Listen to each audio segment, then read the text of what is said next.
Rescue operation હાથ ધરવામાં આવ્યું હતું, જેમાંથી 11 લોકોને મૃતકોને બહાર કાઢવામાં આવ્યા હતા અને બાકીના જે 25 લોકો છે તેઓને સારવાર અર્થે ગોધરા સિવિલ હોસ્પિટલમાં ખસેડવામાં આવ્યા છે.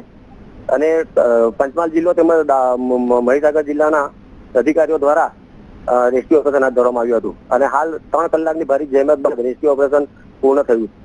જી, 3 કલાકની ભારે જહેમત બાદ રેસ્ક્યુ ઓપરેશન પૂર્ણ થયું છે. જે પ્રમાણે દ્રશ્ય છે તેમાં સાફ જોઈ શકાય છે કે ખાટલાની મદદ લેવામાં આવે છે. 4 પાયા છે તેના માધ્યમથી, દોરડાના માધ્યમથી જે કુવામાં પડેલા છે તેઓને બહાર કાઢવાની કામગીરી છે. એટલે શું એટલો અંતરિયાળ વિસ્તાર છે?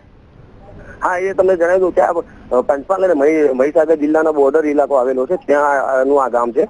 અને એમાં ખાસ વસ્તુ હતી કે કુવો બહુ પહોળો પણ નહોતો અને બહુ 40 ફૂટ ઊંડો હતો અને ટ્રેક્ટર અને ટોલી બંને અંદર પડી ગયા હતા. એટલે સૌપ્રથમ ટ્રેક્ટર અને ટોલીને બહાર કાઢ્યા પછી જ ખાટલા વડે જે અંદર મૃતકો હતો તેઓને તંત્ર દ્વારા બહાર કાઢવામાં કામગીરી હાથ ધરવામાં આવી હતી. જી બિલકુલ. જીગર, જે લોકો ઘાયલ છે કે જેમને અત્યારે ગોધરા સિવિલ ખાતે ખસેડવામાં આવ્યા છે, ત્યાં તેઓની પરિસ્થિતિ કેમ છે?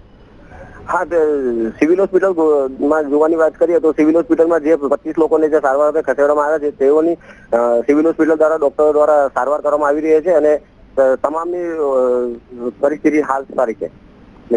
જી બિલકુલ. તો આભાર જીગર, આ સમગ્ર માહિતી આપવા બદલ. તો જે પ્રમાણે અમારા સંવાદદાતા જીગર પરમારે માહિતી પૂરી પાડી, અંતરિયાળ વિસ્તાર હતો અને ત્યાં કદાચ જે રીતે કૂવો છે તે ખૂબ પહોળો કે ખૂબ સાંકડો પણ ન હતો.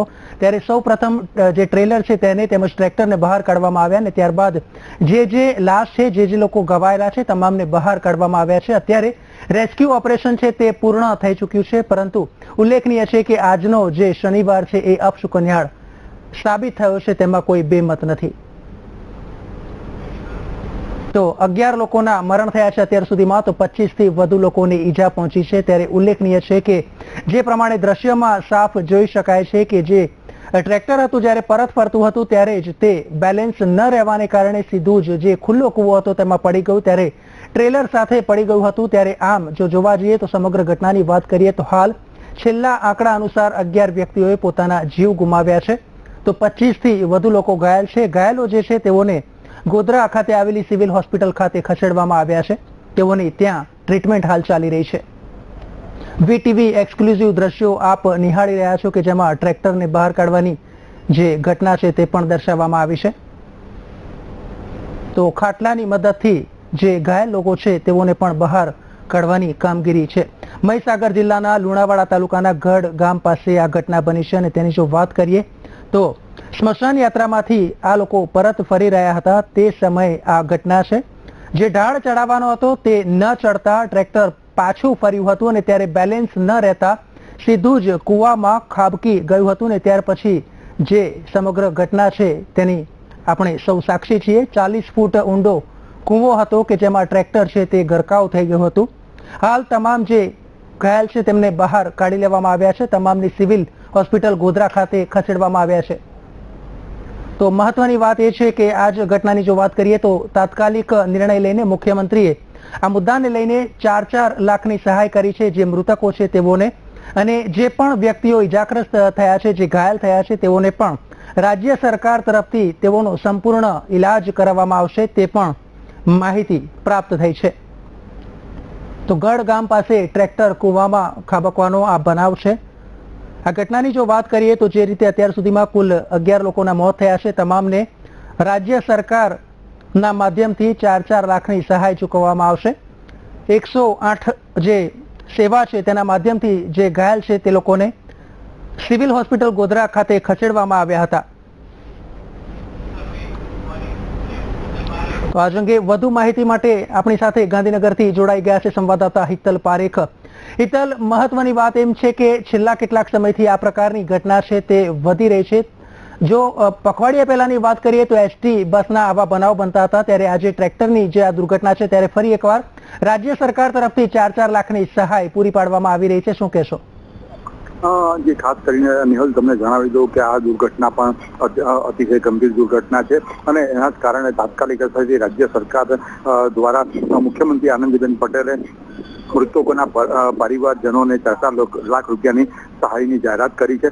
સાથે સાથે જે ઈજાગ્રસ્તો છે તેમનો સારવારનો તમામ ખર્ચો ઉપાડવાની પણ રાજ્ય સરકારે જાહેરાત કરી છે. મુખ્યપ્રધાનના સીએમઓના સૂત્રોના જણાવ્યા પ્રમાણે આ તાત્કાલિક સહાય એ લોકોને મળી જાય તે પ્રમાણની વ્યવસ્થા કરવામાં આવશે અને આ જે પરંપરા રહી છે કે આવી કોઈ પણ દુર્ઘટના સર્જાય અને જેમાં મૃતકો થાય ત્યારે રાજ્ય સરકાર દ્વારા 4 લાખની સહાયનું ધોરણ છે એ સહાયનું ધોરણ એ લોકોને ચૂકવવામાં આવશે. જી નિહાલ.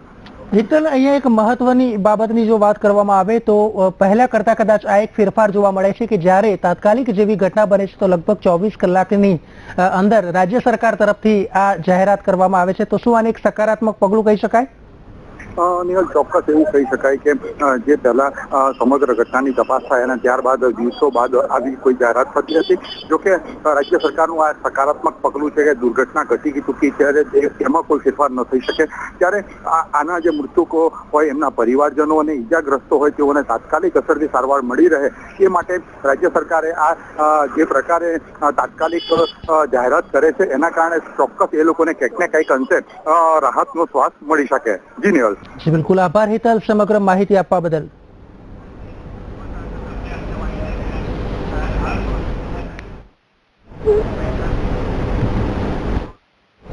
જી બિલકુલ,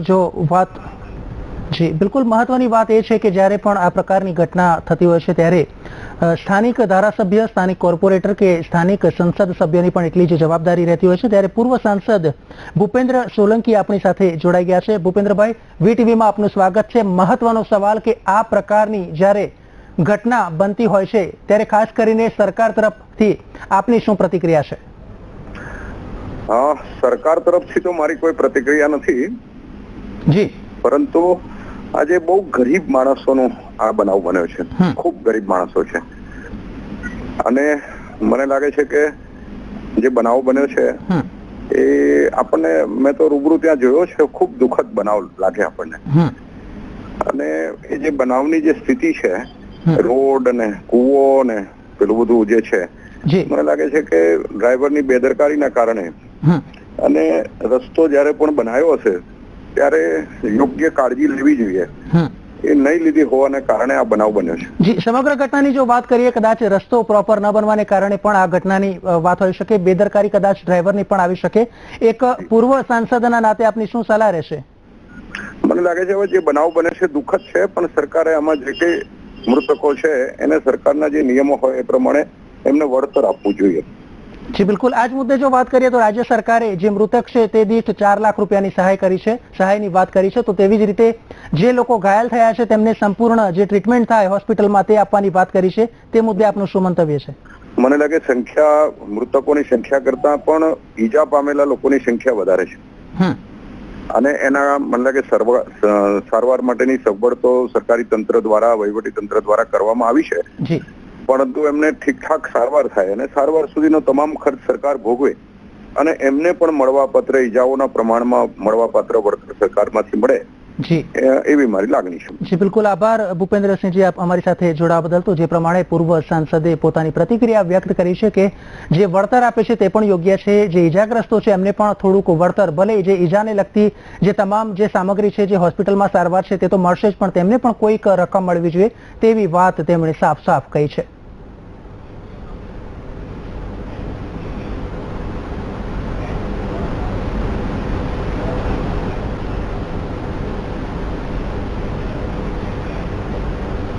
તો આગળ વાત કરીએ.